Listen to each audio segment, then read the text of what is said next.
ارے آپ سے ایک جلدی سا سوال ہے۔ کیا آپ نے کبھی کسی کی بچپن کی تصویریں دیکھ کر سوچا ہے کہ لوگ اتنے چھوٹے سے بڑے کیسے ہو جاتے ہیں؟ ہاں، مجھے پتہ ہے کہ لوگ بڑے ہو جاتے ہیں، لیکن یہاں میں ایٹمز اور مالیکیولز کی سطح پر سوچ رہی ہوں جو جسم کو بناتے ہیں، کیونکہ میں سائنسدان ہوں اور یہ ہمارا کام ہے۔ اور دوسرا یہ کہ آپ جانتے ہیں، جو بھی تبدیلیاں ہم بڑی سطح پر دیکھتے ہیں وہ اصل میں مالیکولر سطح پر ہونے والی بے شمار تبدیلیوں کا نتیجہ ہوتی ہیں، ٹھیک ہے؟ تو اگر آپ اس بارے میں سوچیں، اس طرح سوچیں تو یہ بات معقول لگتی ہے کہ چونکہ بالغ کا جسم بڑا ہے، اس میں مالیکیولز زیادہ ہیں، یا پھر مالیکیولز بچے کے جسم کے مالیکیولز سے بڑے ہیں۔ اس کا مطلب یہ ہے کہ اس بچے میں کچھ مالیکیولز ہیں، اور یہ مالیکیولز دنیا میں کسی اور ذریعے کے مالیکیولز کے ساتھ مل کر اور جڑ کر رد عمل کر رہے ہیں تاکہ یہ بچہ بالغ بن سکے۔ اور عام طور پر ان مالیکیولز کا ذریعہ ہماری خوراک یعنی ہمارا کھانا ہوتا ہے۔ اور اس کو سمجھنے کے لیے ہم اصل میں یہاں خوراک اور لکڑی کے درمیان موازنہ کر سکتے ہیں۔ میرا مطلب یہ ہے کہ خوراک کے مالیکیولز ہمارے جسم کے مالیکیولز کے ساتھ دو بنیادی طریقوں سے ملتے ہیں۔ پہلا یہ کہ مالیکولر بلڈنگ بلاکس کے طور پر، یعنی ایسے مالیکیولز جنہیں جسم نئی ساختیں بنانے کے لیے استعمال کر سکتا ہے، اور دوسرا یہ کہ مالیکیولز کو فیول کے طور پر استعمال کیا جاتا ہے، بالکل ایسے جیسے الاؤ یا جلانے والی لکڑی میں ہوتا ہے، ٹھیک ہے، جیسے یہاں ہمارے پاس ہے۔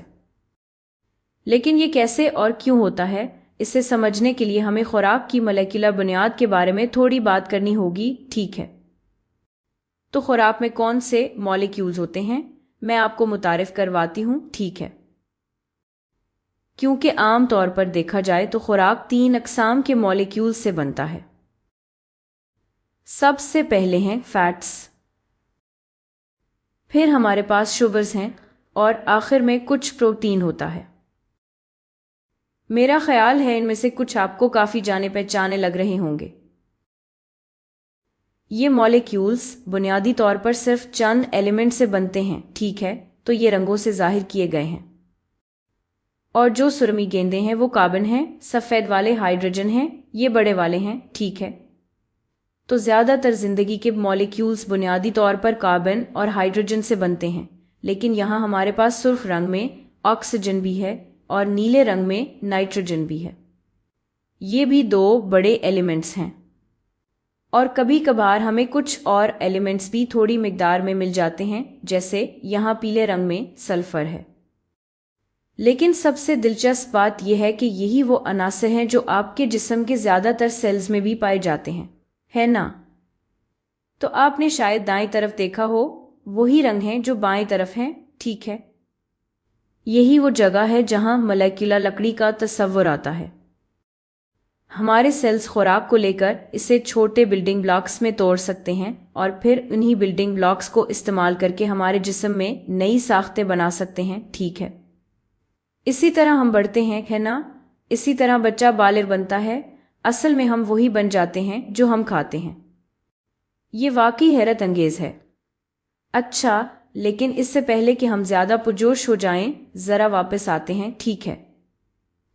تو اب ذرا ایک لمحے کے لیے موضوع بدلتے ہیں اور دوسری طرف کی بات کرتے ہیں، کیونکہ میں نے آپ کو پہلے بتایا تھا کہ خوراک لکڑی کی طرح ہے، اور ہم لکڑی کو نئی ساختیں بنانے کے لیے استعمال کر سکتے ہیں، بالکل، لیکن جب ضرورت ہو تو ہم لکڑی کو جلا کر توانائی بھی حاصل کر سکتے ہیں، ٹھیک ہے؟ تو ہم آگ جلا سکتے ہیں، اور اگر ہم ایسا کریں تو ہمیں پتا ہے کہ ہمیں کچھ توانائی روشنی کی صورت میں ملے گی، ٹھیک ہے؟ ہمیں کچھ توانائی گرمی کی صورت میں ملے گی، اور شاید کچھ اور چیزیں بھی جیسے آواز۔ اور خوراک بھی بالکل اسی طرح ہے نا؟ تو ہم وہی خوراک کے مالیکیولز جو ہم نے پہلے بلڈنگ بلاکس کے لیے توڑے تھے، اب انہیں فیول کے طور پر استعمال کر کے سیلولر توانائی بنا سکتے ہیں، اور پھر ہم اسی سیلولر توانائی کو استعمال کر کے وہ ساری تعمیر کر سکتے ہیں جس کے بارے میں ہم نے ابھی بات کی تھی۔ اور اسی طرح اگر ہمارے سیلز مل کر کام کریں، جو کہ وہ کرتے ہیں، تو وہ 80 توانائی کو دوڑنے،